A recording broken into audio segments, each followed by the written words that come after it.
American vs British Part 2. نفس المعنى بلهجتين مختلفين. أمريكا ضد بريطانيا الجزء الثاني. رقم 1، فوتبول بالبريطاني هي سoccer بالأمريكي.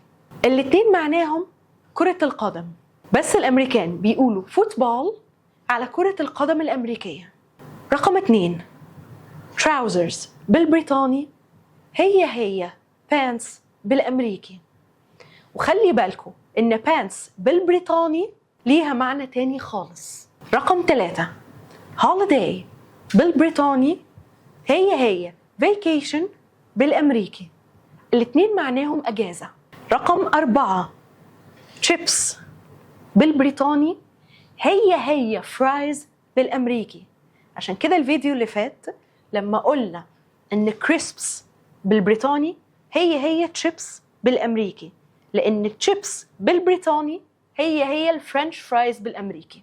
This is Premier English by Sarah، ودي كانت كلمات ليها نفس المعنى بس بلهجتين مختلفين.